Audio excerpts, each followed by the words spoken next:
E você sempre acompanha aqui os comentários do ex-ministro da Saúde, Arthur Quioro, falando sobre as lutas do SUS e dos profissionais desta área tão importante.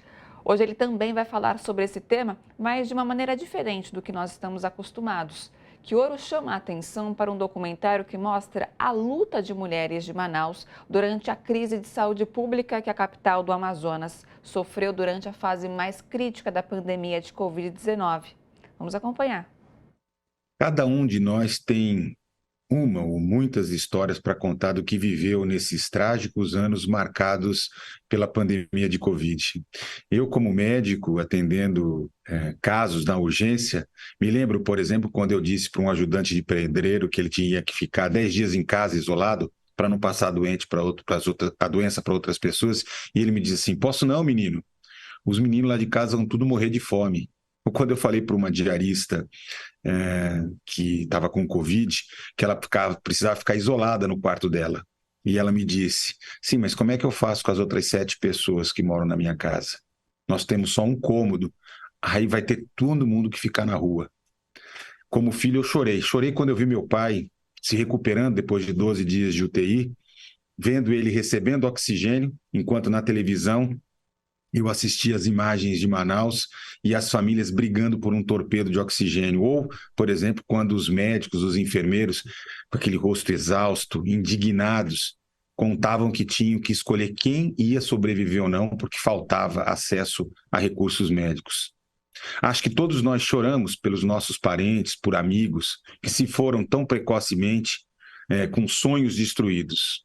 Mas o que eu quero falar é do trabalho de 2 mulheres, as irmãs Helena e Ana Peta, 2 cineastas brasileiras que lançam, a partir de amanhã, dia 9 de março, em todo o Brasil, um filme chamado Quando Falta o Ar. Esse filme me fez reviver e me emocionar profundamente.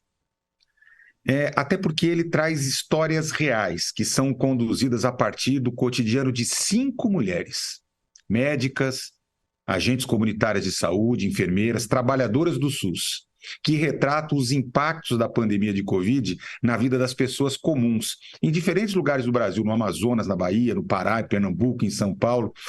São cenas muito sensíveis, muito cuidadosamente captadas nos momentos mais críticos da pandemia, quando ainda não se tinha vacina, quando ainda imperava a disputa insana entre ciência e negacionismo, e que registra a memória coletiva de um tempo vivido marcado pela dor, por perdas, por luto, mas que mostra toda a pluralidade, toda a complexidade desse país que enfrentou a maior crise sanitária sustentada na luta das mulheres.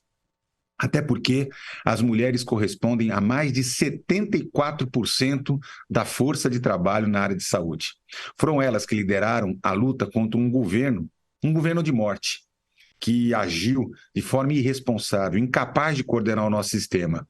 Esse filme, gente, é uma obra de arte. Ele venceu o festival É Tudo Verdade, foi qualificado, olha que orgulho, ao Oscar 2023. Ele merece ser visto agora nos cinemas e é um filme que no futuro a gente vai ver.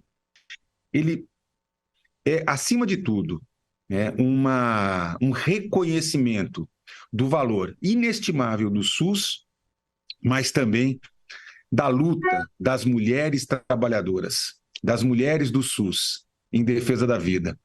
Quando falta o ar, são as mulheres que nos disseram: é hora de resistir, não é hora de desistir, é hora de esperançar, é hora de dar as mãos, de ninguém largar a mão de ninguém. Acho que foi isso que milhares e milhares de trabalhadoras do SUS fizeram ao longo da pandemia.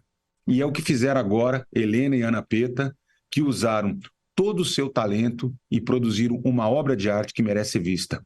Quando falta o ar, para nunca mais faltar o ar.